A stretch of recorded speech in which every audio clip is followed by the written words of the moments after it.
I can see that there's a really colorful tent behind us here. Yeah. Now, I don't know if everyone remembers you, but you were the lady that we interviewed for the glass slipper boutique during prom. Yes, this is true. Okay. So tell us what you have going on here. Okay, well, this is part of the Boys and Girls Club, and this is the photo booth dress up, tickle trunk. Wow, okay, so what do we have to do? So everything's free, and anyone can choose what they'd like to put on, and then we do selfies, right? Yeah. And either on their own phones, or we can take a photo and then we can email it to them later. So I'm standing here with Dave from the Child Development Center. Dave, tell us what we have going on here. What we have here is RC Days for Kids. Basically, it was an initiative started by the Child Development Center. We went around and got some community sponsorship to buy 10 remote control units. Oh, wow. And yeah, we're running them here, letting the kids have some fun. Okay, is there a little bit of a race going on here, or do children just kind of get to, you know, play with the cars a bit? Well, it depends on the volume. Today is a pretty high volume, so we're just letting the kids have fun. The only real rule is they run around the track to the left, and the rest is sort of whatever they want to do.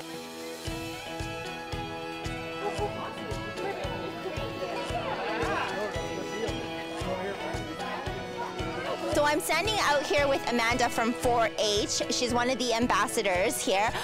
Amanda, tell us what's going on. I see a lot of kids. I see a lot of animals. Okay, so what's going on is it's 4-H's 100th birthday this year. So we have a little petting farm going over there, petting zoo. It's by donation. There's some 4-H members over there that you can talk to, and you can pet the animals. There's sheep, there's chickens over there as well.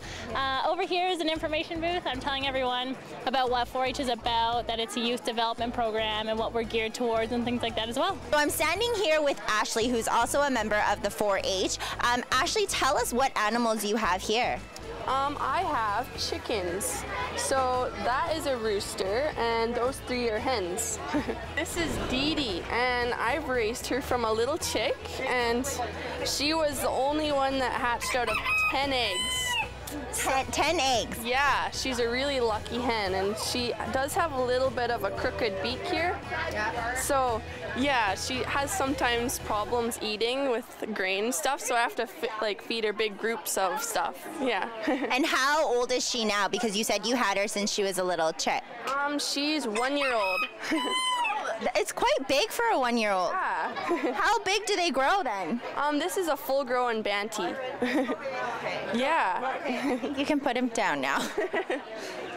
So I'm here with 2 very talented people that are actually not from Williams Lake. 3. Oh, sorry, 3. We have 3 awesome people here that are not from Williams Lake. Can you guys tell us where you're from? We are living out in Nehemiah Valley. And can you tell us what you're making here? I hear all the sizzling.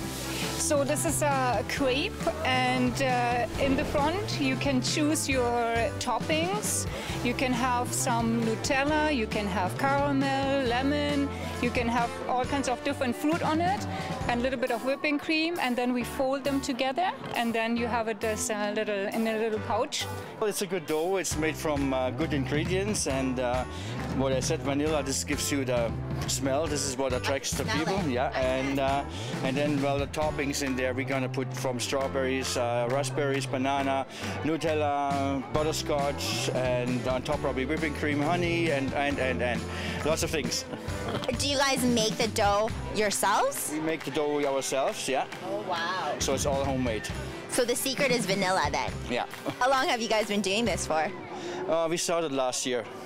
And we went to a few festivals and rodeos, and this year we started on the farmer markets, and now this is a street party. This is the first big one in Williams Lake. So I'm gonna try their crepes. Tell me what kind of flavors I would be tasting here. So there's caramel, strawberry, cinnamon, coconut, and some lemon drops. Oh wow, coconut. Okay, here it goes. I'm excited. Oh my goodness. Good. It's so soft. I can taste the vanilla. Yeah. We're really missing out that they don't live in town here. This is really good. Thank you guys. This is delicious. Thanks. Okay, so I'm here to find myself a cowboy hat for this weekend. Where do I start? There's so many. Well, the first thing you got to look at is your complexion. Okay. If you have a dark complexion, you need a light hat to bring out your features. Oh, okay. If you're a light complexion person, you need a dark hat to bring your features out. Oh, okay. And that's what it's all about. I've went with the black and gold one. I think this one's perfect for me. Well, here you go. Thank you. And enjoy the rodeo. Thank you. So I've gotten my cowboy hat, and as you can see behind me, there's some awesome dancing going on with hula hoops, and it looks like the lady in the very front is actually teaching everyone how to do this dance. So that only means that I have to join in.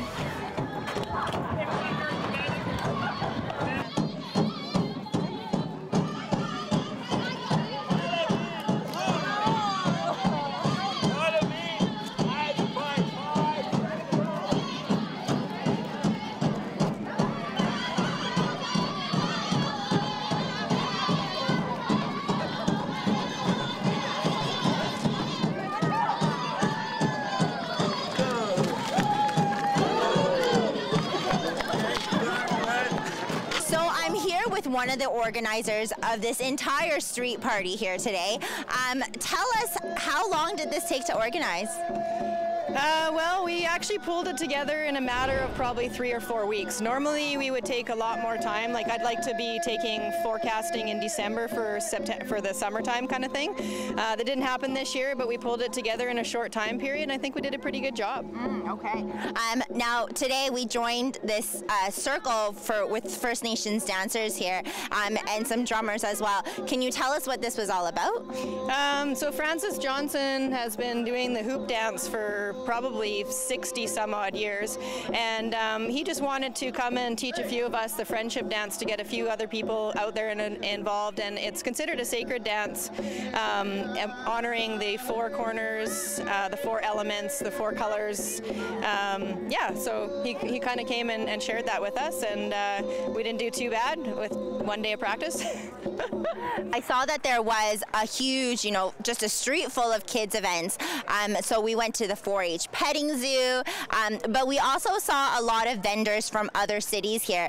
Tell us, it seems like the street party, I mean, the entire, Stampede weekend seems to be an attraction for other cities as well. Oh, absolutely. I mean, we get about 10,000 visitors to come down the street, so if you're a professional vendor, it's the place you want to be.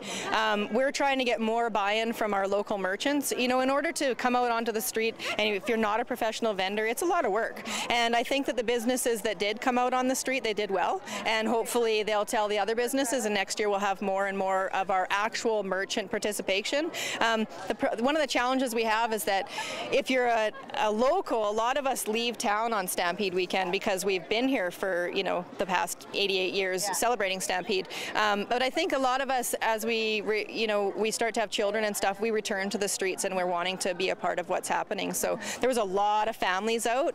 We had vendors from Quesnel, Prince George, Williams Lake. So I think we were successful. Now that the street party here is closing up, the BIA's work is still not done because we do have other events coming up this month. So tell us what we have to look forward to. Absolutely. On July 31st, directly following performances in the park, we're going to be hosting a fresh air cinema, and our feature film this year is Despicable Me 2, and that's brought to you in partnership with Fortis BC. And this performance in the park is going to be a little bit special, not like any other years, because we have a pretty surprising event going on. I think so. I think we've got a few tricks up our sleeve to to maybe engage with the crowd and get people kind of pumped up and having a good time. So yeah, we've got 4 weeks to get our acts together and see what we can bring to the table. So July 31st, where do we need to be at what time? You want to be down at Botanical Park for performances in the park. I believe the first performance starts at 6 p.m. and then the actual fresh air cinema starts at 9 p.m. And we'll also have a food vendor market there as well. Okay, so if we head over to Botanical Park on July 31st at 6 p.m., we'll be able to see the surprise as well? Yes, absolutely. It probably won't be right at 6. I think the surprise will be kind of just before the film. Oh, okay. Yeah. Okay, awesome. I guess we'll have to see you there then. Absolutely.